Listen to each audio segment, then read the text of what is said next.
Não se perturbe, nem se intimide o vosso coração.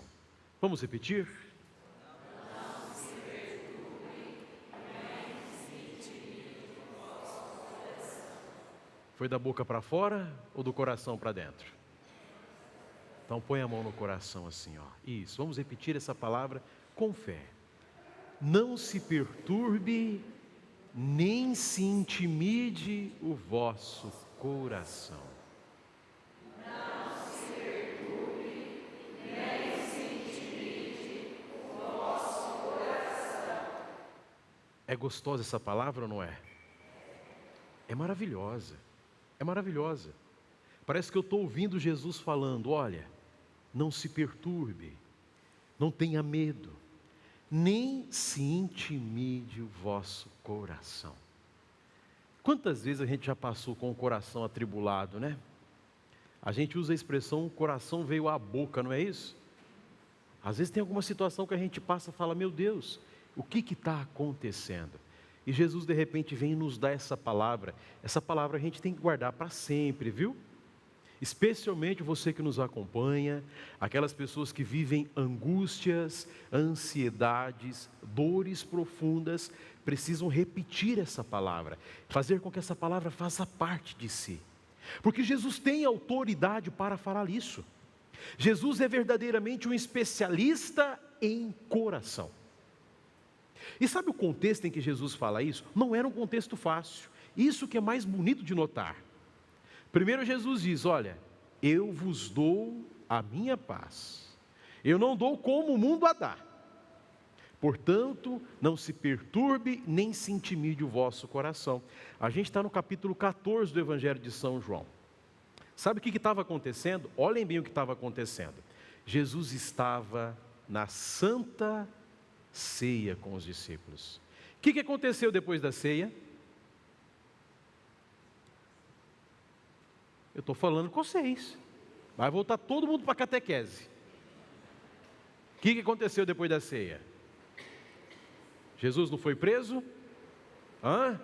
E depois que ele foi preso, ele é torturado, flagelado, perseguido. As coisas estavam fáceis ou difíceis para Jesus? Difíceis? Muito difíceis. E como é que Jesus tem a capacidade de falar, não se perturbe, nem se intimide o vosso coração? Porque Jesus tinha certeza de que o Pai estava com ele. Quando Jesus está dizendo, olha, eu vos dou a paz, mas não dou como o mundo a dá, o Senhor está nos dizendo que existe uma paz que é dom exclusivo do Espírito Santo. E quem vive simplesmente as coisas do mundo não é capaz de entender essa paz. Como alguém que sabia que ia morrer, estava desejando a paz a quem estava com ele. Como alguém que sabia que seria totalmente flagelado, destruído, dizia para não perturbar o coração. Porque Jesus sabia que o Espírito Santo estava conduzindo tudo. Sabe, meus irmãos, nós no mundo, o que a gente mais busca é a paz. Eu estava procurando agora à tarde, estudando o Evangelho, falei, deixa eu ver o que a ONU, a Organização das Nações Unidas, entende sobre a paz. A ausência de conflitos, mediação, diplomacia entre os poderes dos países. Isso é a paz. Ou seja, é uma paz que é ausência, é uma paz que depende das circunstâncias. Agora, a paz que Jesus oferece não é uma paz de ausência, é uma paz de presença. Olha que coisa maravilhosa. Mas presença de quem e de quem? Presença de Deus. É isso. Mas padre, eu vivo na presença de Deus e coisas ruins às vezes acontecem na minha vida. Jesus não te prometeu uma paz com uma ausência de conflito. Tanto é que ele estava saindo daquela mesa da Eucaristia para o altar da cruz, ou seja, a paz que Jesus estava oferecendo era uma paz que estava carregada de problemas. Mas como é possível uma paz carregada de problemas? A paz de Jesus é uma paz que nos dá a certeza de que, apesar de todos os problemas, no final, tudo vai dar certo. A pergunta que eu te faço é, como é que você tem ouvido e acolhido essa palavra do Mestre no seu coração? Os políticos, os poderosos falam de paz e a coisa infelizmente está cada vez pior, não é? Cada um preocupado com o seu interesse, infelizmente. Mas irmãos, porque a paz que Jesus oferece não é essa de ausência, mais uma vez, de conflitos, mas é uma paz da presença de Deus, é a paz da presença do Espírito Santo. E quanto mais do Espírito Santo nós formos, mais essa paz vai estar em nós. Portanto, que a gente não se engane, né? Nesse mundo vai ter problema quase todos os dias. Tem alguém aqui que tem problema quase todos os dias? Né? Se alguém falar que não tem, eu vou pedir ajuda, porque padre vive resolvendo problema todos os dias. Mas mesmo assim, a gente está no meio dos problemas, mas dentro de nós pode reinar uma paz. Esses dias eu estava lá zapeando na internet, eu vi uma moça perguntou para um senhor, né? O senhor está triste?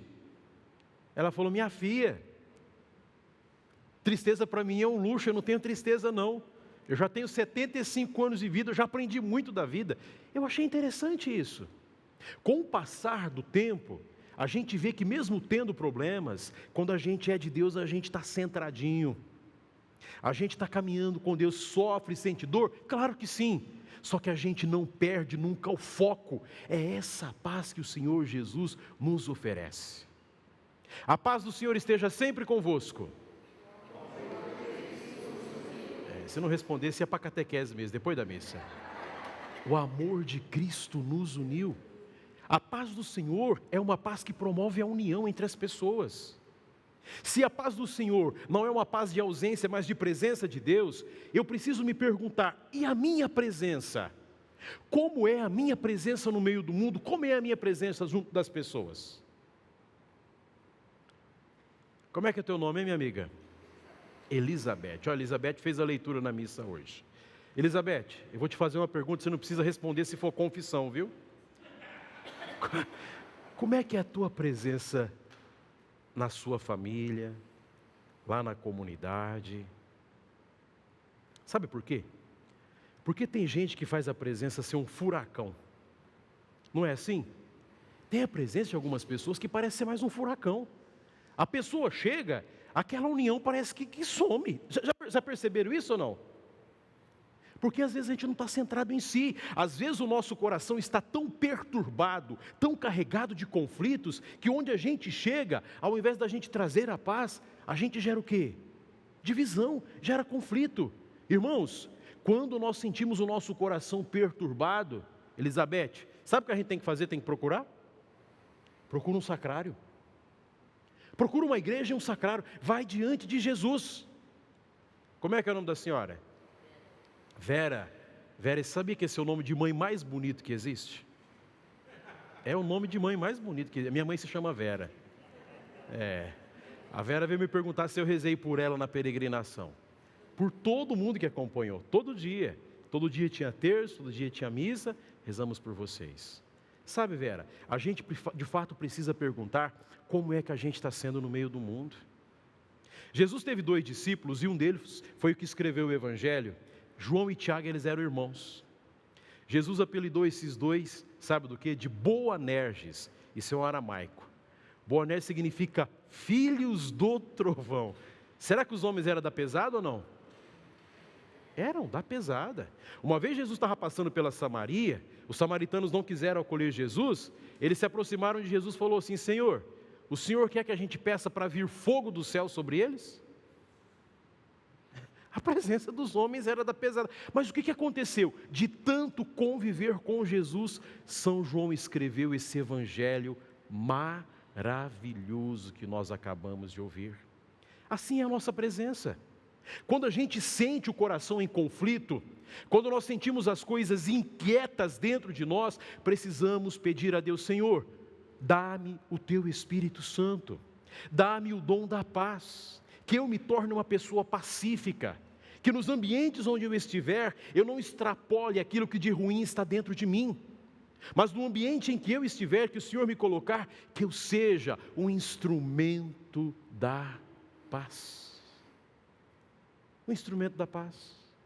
A gente está finalizando o mês hoje, mês, dedicado toda a divina misericórdia.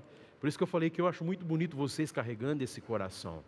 Como é importante a gente trabalhar para que os nossos corações sejam corações pacíficos.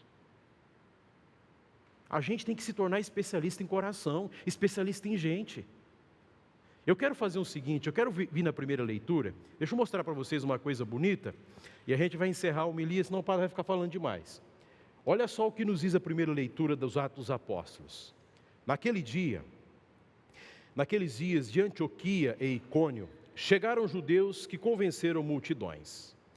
Então apedrejaram Paulo e arrastaram-no para fora da cidade, pensando que estava morto. O pessoal foi violento com Paulo. Pergunto para vocês que estão aqui, né? Como é que é teu nome, essa cantora com uma voz bonita? Cláudia. Se você fosse apedrejada numa cidade, quase morta, o que você faria se estivesse viva? Voltaria para a cidade ou iria embora correndo? Você ia embora correndo, né? Olha o que Paulo fez. Olha só, ó. Mas, enquanto os discípulos o rodeavam, Paulo levantou-se e entrou na cidade. Eu sou muito fã de Paulo. Próxima peregrinação, ano que vem, a gente vai fazer os caminhos de São Paulo, quem quiser ir. Mas Paulo era um insistente da palavra de Deus. Paulo se tornou um homem imparável, imbatível, pela fé e pela paz que ele conseguiu cultivar no seu coração. Sabe, irmãos, mesmo que de repente alguém queira tirar a nossa paz, a gente vai insistir como Paulo, em levar a palavra de Deus. Insistir como Paulo, em sermos pessoas pacíficas. Insistir como Paulo, mostrando que é Cristo quem vive em nós, não apenas nós. Que São Paulo interceda por nós e que a gente se torne instrumento da paz. Tem mais um minutinho, um trechinho, tem um rezinho menor, hein? Tem uma música bonita, não dá para cantar ela inteira, mas depois vocês vão cantar depois da missa. Senhor, fazei-me um instrumento de vossa paz. Onde houver ódio, que eu leve o amor.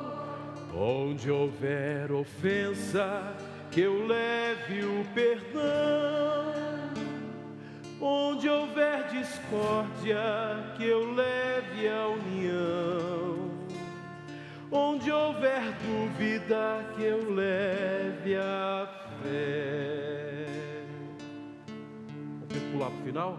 Ó Mestre, fazei que eu procure mais consolar que ser consolado, compreender que ser compreendido, amar que ser amado, pois é dando que se recebe, é perdoando que se é perdoado.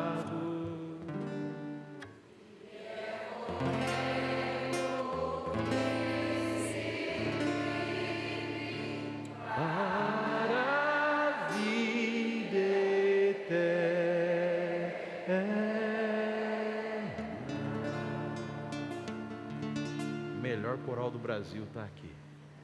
Que a gente fique com essa mensagem. É dando que se recebe. Saibamos dar a paz. Saibamos confortar os corações. Jesus manso e humilde de coração, fazei o nosso coração semelhante ao vosso.